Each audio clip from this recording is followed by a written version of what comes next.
Биыл жыл қалай өтті өзі? Тез өтіп кетті ғой. Иә, соңғы бір жылда не істемедік десеңізші. Расында жылдан жылға бізбен қатар орталығымызда есеп келе жатыр. Басында бұл тек қана біздің бір арманымыз еді ғой. Назарбаев мектебіндегі білімді барлық оқушыға бірдей қолжетімді қылғымыз келген болатын. Ал қазір қарап отырсақ, біраз адамның арманын орындап жүрген ортаға айналыппыз. Бірақ шынымен де бір еске алу дейікші, не істедік осы жылы жалпы? Ең бірінші ойға келгені Қазақстанның әртүрлі өңірлеріне мастер-класспен жолға шыққанымыз. Иә, оқушыларымызды бір қуантқан жағдай да осы болды ғой. Ең бірінші болып ешкім бармаған өңірлерге, қалаларға барғанымыз дұрыс шешім болыпты. Бір түсінгенім, алыста жүріп оқушылардың жақыны бола алған екенбіз. Әлі есімде оқушылардың эмоциясы, алғыстары.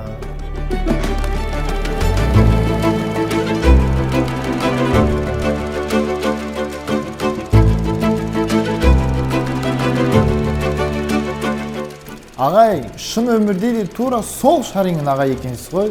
Ағай, мен 30 балдан сіздермен бірге көтерілдім дегендері ылғи мотивация береді ғой. Өздері ұбт-дан шаршап жүрген кезінде уақытында көрісіп, қолдау білдірдік. Иә, есімде бір оқушымыз тіпті айтқан еді ғой, ағайды тірідей көрген басқаша екен деген моменттер де есімде қалып қойыпты. Жалпы қандай жерлерге барып едіңіздер? Қай жерде болмады десеш? Шымкент, Сарыағаш, Жетісай, Қызылорда, Арал, Қазалы, Жиделі, Алматы, Тараз, Астана, Қарағанды, Орал, Атырау, Ақтау, Ақтөбе. Қанша аймақ болды? 17 аймаққа барып біз өз сыйлықтарымызбен. Мәссаған, бұл есіме түскені әлі бір жылдың ішінде 17 жерге бару деген. Алдыңғы жылы ғана 8-ақ жерге барған жоқпыз ба? Баяғандар болады естісе, сенбесе. Мен сенгем. Есіңізде ме? Бастамасын 2024 жылы екеуміз бірге бастап едік қой. Kia Sportage-пен сол кезде. Әрине, қалай ұмытасың? Ешқандай шұңқырды ренжітпей бәрін басып өттік қой. Онымен қоса, осы жылы онлайн форматта да біраз мастер-класстар өткізіппіз ғой. Қаншама марафондар, лагерлер. Мына жерде толтырмағандар болса, толтыруға мүмкіндік берейікші, давайте, 5 секунд. Есеп болмайды, просто сіздерге логикасын түсіндірейін деді. Міне бір дене бар. Олар енді бөлек әңгіме. Бар білгенімізді оқушыларға арнадық. Аз уақыттың ішінде өздерінен ешкім тартып алмайтындай білім бердік.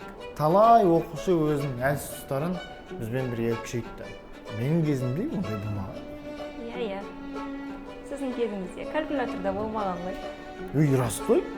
Менің кезімде шынымен оқығаным үшін ата-анама шетелге жолдама, жап-жаңа айфон, университеттің 4 жылдық грантын бермеген.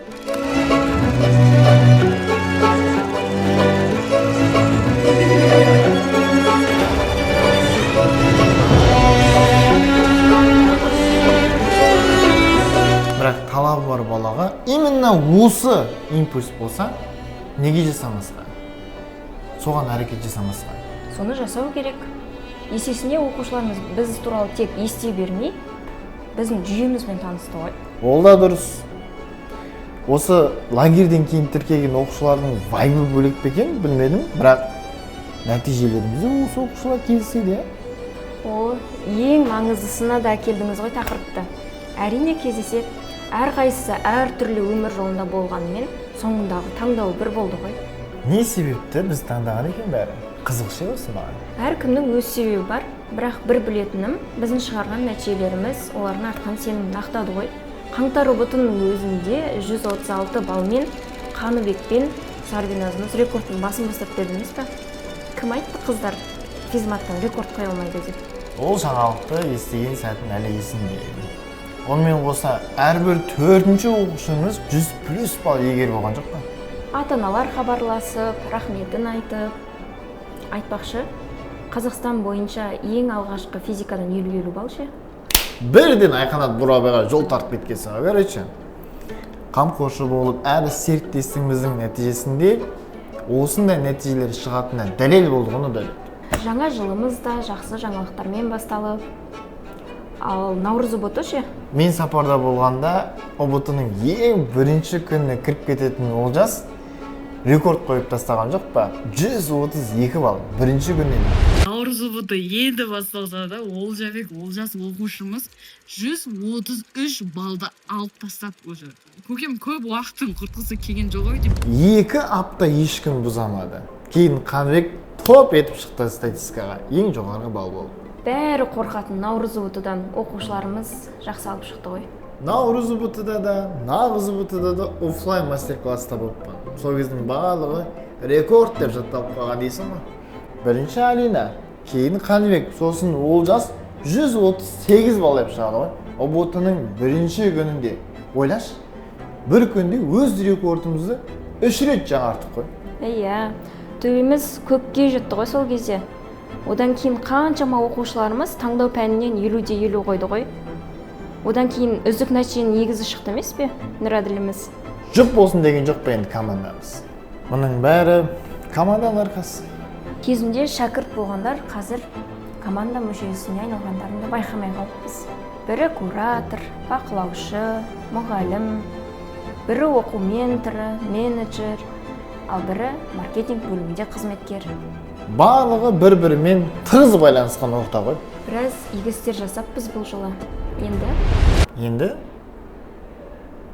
қоштасуға қалды. Бүгін біз сендермен қоштасамыз. Бірақ жол әрі қарай жалғасады. Сендердің армандардың мақсаттарыңды нәтижеге айналдыра алдық. Біздің басты миссия бұл жерде аяқталмайды. Өмір жолдарында ағай апайларының кеңесі қажет болған жағдайда ұмытпаңдар. Сендерде біздің байланыс номеріміз бар. Және де әр қашанда сендерге жауап беруге дайынбыз. Сәттілік оқушылар, алда тек сендердің жетістіктеріңмен мақтану бұйырсын. Ал бізді келесі ұбт жолы күтіп тұр. Дәл сендерге берілген білімді келесі ұрпаққа да жеткізуіміз қажет. Толқыннан толқын туады. Толқынды толқын қуады. Толқын мен толқын жарысады. Кездескенше оқушылар, сау болыңдар.